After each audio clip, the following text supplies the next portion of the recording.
everyone, welcome back to another episode of Ithiel Talk Time. Happy new month. So today we are talking about Abigail.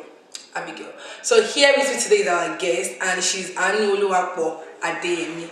Welcome out. So she'll be taking us through what she knows about Abigail. So how do you feel being on the show? I'm excited. I feel good. You're welcome. Thank you for having me. So I'll be very precise.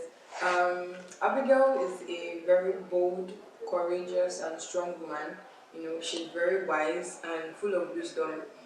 She really played a lot of roles that people don't really know because people don't even really. I've not even really read about our story, and also. But when I read it, I learned a lot. Thank you. So what can you tell us about the story like? Okay, so let me give you a brief story.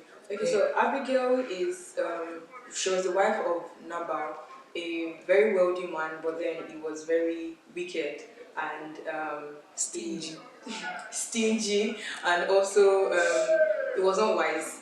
I wonder how she even ended up with that kind of person. I think they forced that or something.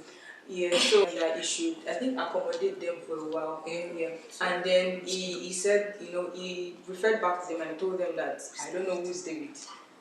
And they went back and they delivered the message. And David was so full of anger, like, how would you come and say you don't know David? And he rose up and he wanted to go and kill all the male that was in his house and all. And then just one servant told Abigail that, you know what, this is what David is planning.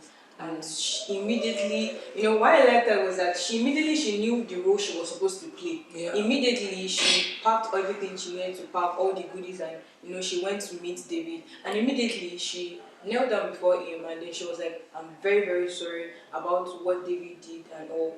Please do not do what you want to do. Do not kill all the male. It's actually just not for our own benefit." So she pleaded with David and.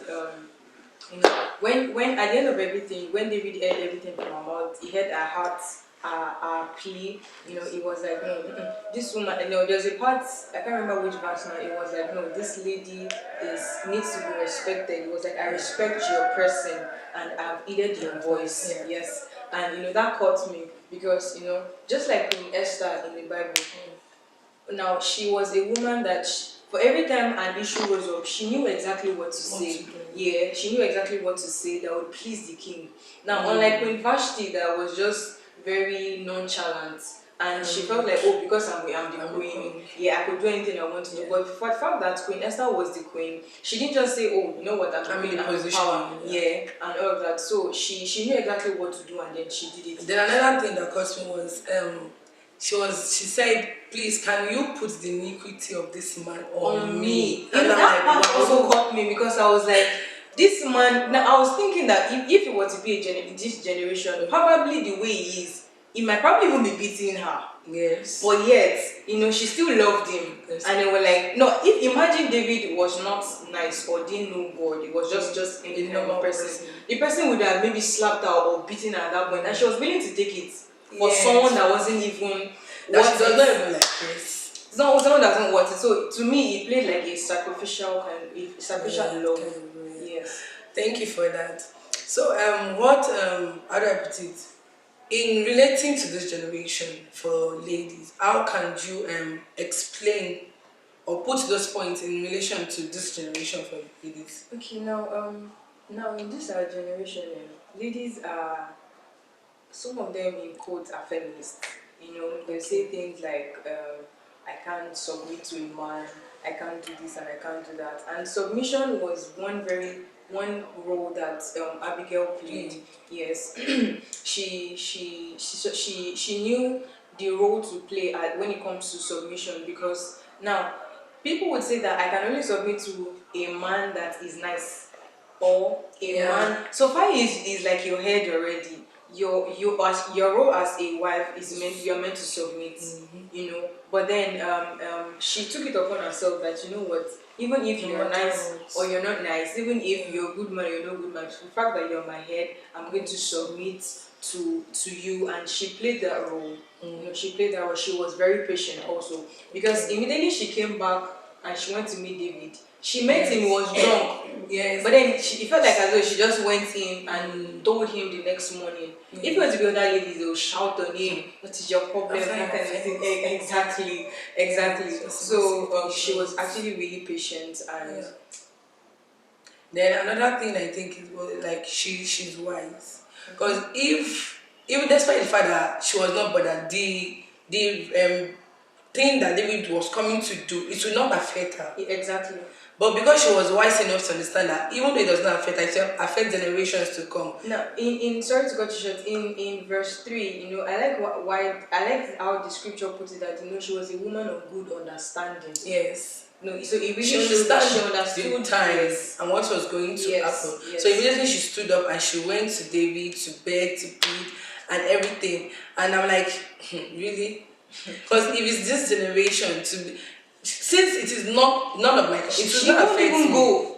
She won't even go, and she won't even plead for him. No, not just for herself, because some people can actually go and then just plead for themselves. She didn't just plead for herself. She pleaded for him and the whole household, because it was going to affect everybody. Yes.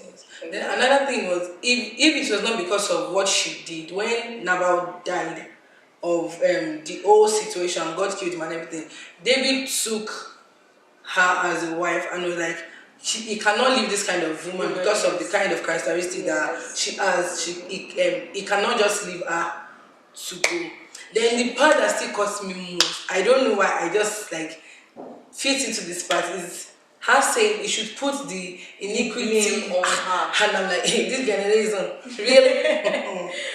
We cannot do that. That part also caught me, because we'll be like, it's not my fault, so why should you blame me? Why should you blame me? No, why should you blame me? Because even if you coming down to our home, when we are at home, you know, if our sibling does something, we would not even want to take the blame of the person. No. Not to talk of, you know, somebody you are now like just husband. Yes, I can't take his blame. And he was not a man of good attitude. And nothing was good about him. And she was still able to like cope and everything. So as a lady, you should be patient. Very patient. In no matter what is happening, just be patient. Then you said another thing first before being patient. Understanding. Yeah, be understanding. Very understanding. I think I was in a class yesterday and someone was saying that it is not for your partner to call you or your husband to call you and tell you that you are busy, like he's busy, and you begin to think that maybe he's already doing some things. You have the understanding of what is happening at that moment, being able to perform or act to the situation that is on ground. Because I cannot believe her not going to beg David. She might think they will not come and kill her, but when they get to, like when David comes to the home and everything, she might probably go with the whole situation and everything. So be wise, be a woman of knowledge, a woman of understanding, a woman who knows what she's doing, a woman who can act according to purpose, a woman who can do things in the way it should go into this thing. So kindly give us a few words of prayer for God. In Jesus' name. Amen. In the mighty name of Jesus. Amen. Everlasting King of Glory, we thank you, Lord, for this talk show. Father, we ask that even from what we've learned about Abigail, we ask that you give us the grace. We ask that you give us the grace that all of these attributes can be imparted in us in the name of Jesus. Amen. Give us the grace to be humble and to also submit to whoever it is that we need to be submitted to in the name of Jesus. Father, we just say thank you. Thank you. For Jesus' name we pray. Amen. Thank you so much, Ma. I really appreciate it. And thanks for accepting the invitation. Thank you for having me. You're welcome. So my viewers, thank you guys. I really love you. And if you are new on this channel, please kindly subscribe, like, comment, and share for others to be blessed. And I would like to hear your response in the comment section. Thank you so much. I love you guys. And enjoy your month. Bye. Bye.